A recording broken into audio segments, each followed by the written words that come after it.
Hello, it's December. December? No, it's not. It's 8th of March 2016, and I haven't seen my son, who is 6 years old, for a year now. I've not heard him on the telephone. His mother does not allow him to call me, and I'm not allowed to call him. She just doesn't answer the phone. I received a text about 2 weeks ago from his mother saying he misses and loves you, but she won't meet up with me, and I have to wait for statsforvaltning.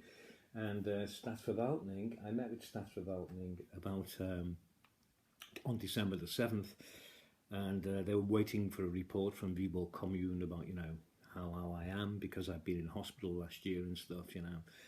So I'm still waiting to see and hear from my son. So I'm going to give statsforvaltning a call now, and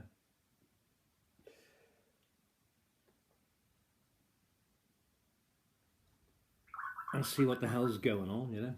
I keep on ringing them. I've rang them every week and nothing happens. Mm. Du kan hente generel vejledning og ansøgningsskemaer fra vores hjemmeside www.statsforvaltning.dk. Here we go, all the information. Then you are number 27 in the queue or something, I don't know.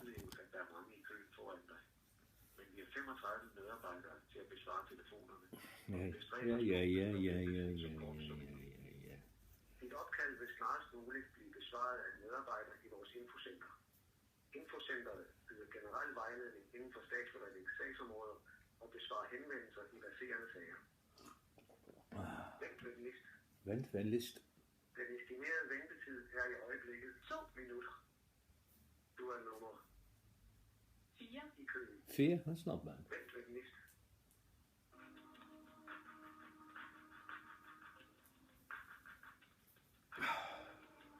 I tried to get a solicitor, but it costs money, 2,500 kroner an hour, and then they'll take me seriously, 2,500. I'm on content help. I've got no money, I'm not well. Du er nummer 3 i køen. Oh, that's all right. Number 3.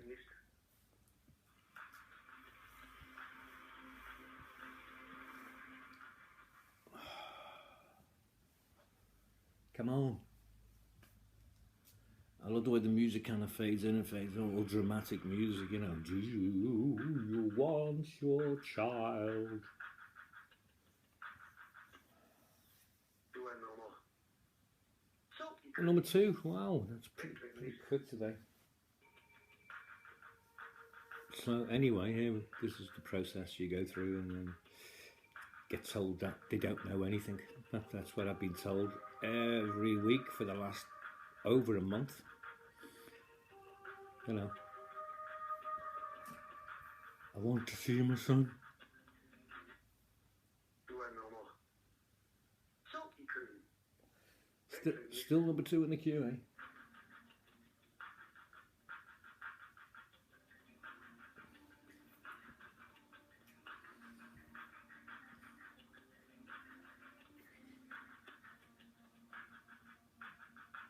How long's that been going on for? I can't even see what that says now. Du er nummer 2 i køen. Vent venligst.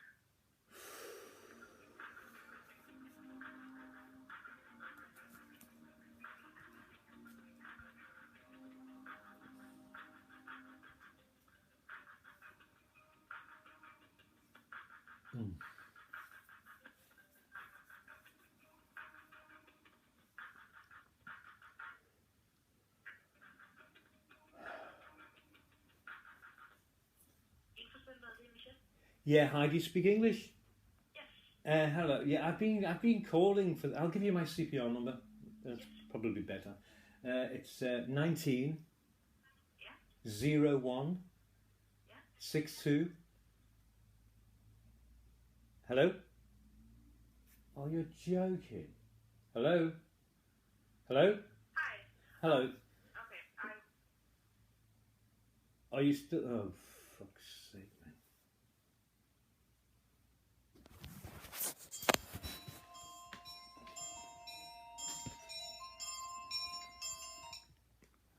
Hello? Yeah, I kept on falling off the phone. I was wondering what was going on there. Did we get 1901? Six, yeah, then it's 2899. Yeah. That's me. I've been calling every week, or at least once every week and stuff like that for the last God knows when. Waiting to hear some movement on the case with my 6-year-old son, who I haven't seen for over a year because I was hospitalised and I was in hospital. I was very ill. But I don't get to hear from him on the phone. His mum doesn't allow that, and I can't call him. But I got a message 2 weeks ago saying that he loves and misses me, and that's from his mother, who doesn't answer the phone or anything, you know. And I'm just wondering what's going on. You've had information from the commune since February the 7th, earlier this year, and I'm waiting to know what's going on. Thank you.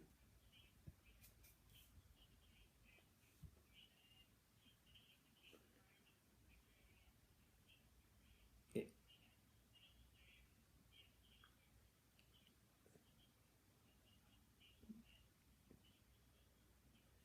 yeah,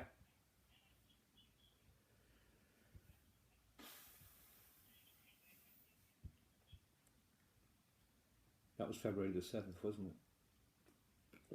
Yeah.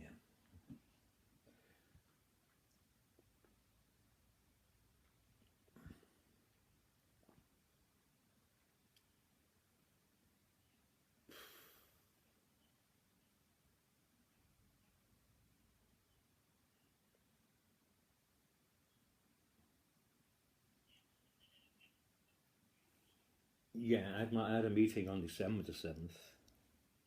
Yeah.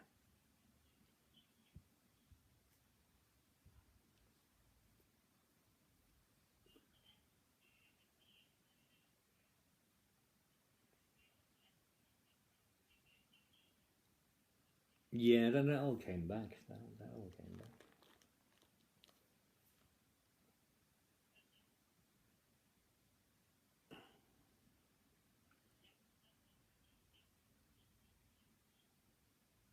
No, I rang my doctors and then they sorted it out. I know they did because I rang them up as soon as I knew that's what you were waiting for.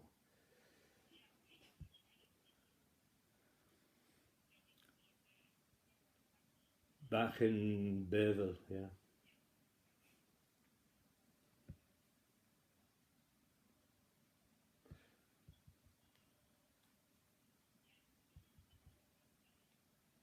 Yeah,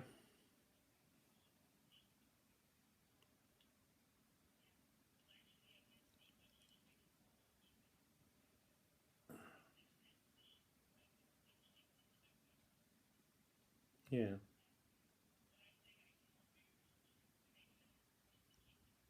Yeah, you know, it's going. I rang a solicitor the other day. It's going to cost, you know, and they said, well, they take you more serious when you've got a lawyer or something. But you know, it's 2,500 kronas an hour, and I can't afford that. You know, so you know, that's supposed to show that I love my son. That I get a lawyer. I just can't afford it. You know, and he is suffering psychological damage. You know, when once you remove a child from a parent like it was done, and when the mother isn't cooperative at all, and says things like, you know.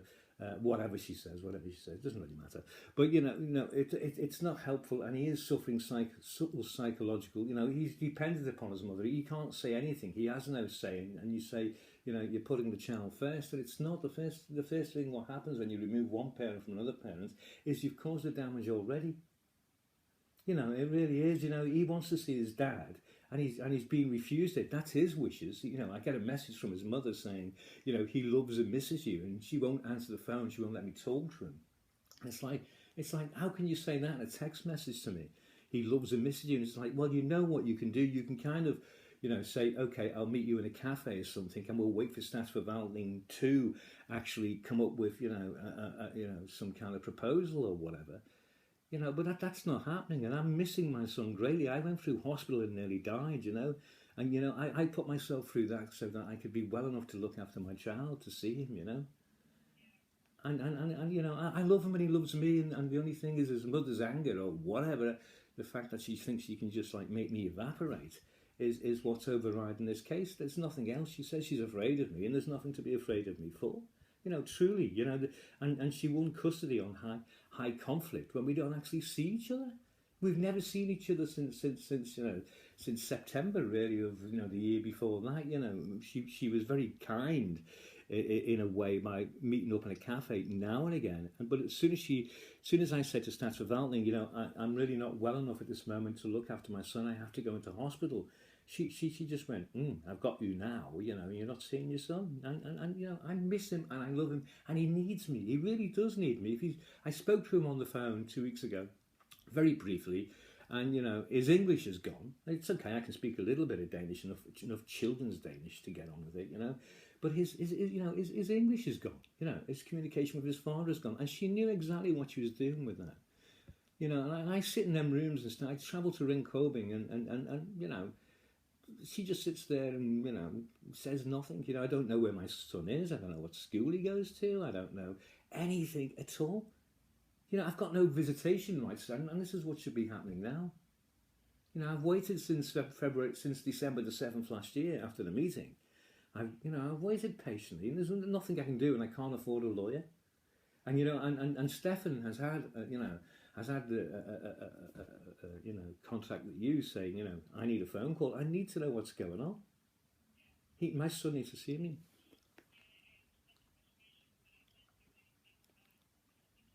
Yeah, I know you're not the caseworker, but it has been a long time now. Since December the 7th last year, and then waiting, and then the information did get there February the 7th. All the information was there, what was needed. If you're going to get on the phone and say, well, you can't have them because this report says blah blah blah, then fine, I know where I'm up to.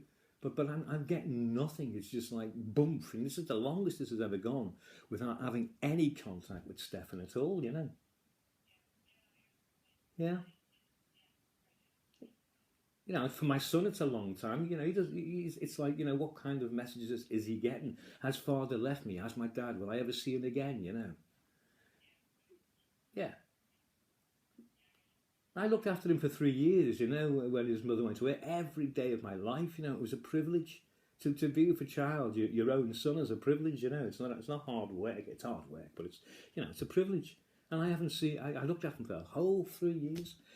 Every day when she went away, and then suddenly when she got him at kindergarten, that was it. She kicked me out, and I was gone. And then she made up lies, two false conclaves. One that I attacked her, which I was free finders, or what do you call it? Not guilty. And the second lie was my son was afraid of me, and I had the overvact. And the woman who was looking in the first 5 minutes said, "I don't know what you're here for. Your son obviously loves you, and you love your son." So that was two things that she said, which was totally wrong. And my son can't see his father based on that. It doesn't make any sense. Yeah. Okay. I know, I'm weeping every day, it brings me to tears, not for me, but for him, you know.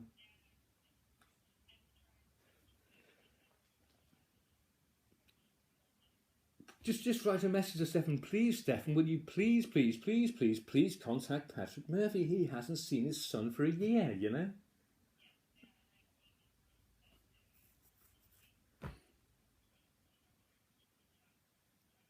Yeah, yeah. Okay, great. Well, so do I. Okay, thank you very much. Take care. Bye bye. Have a good day. Bye bye. Bye bye. Fuck.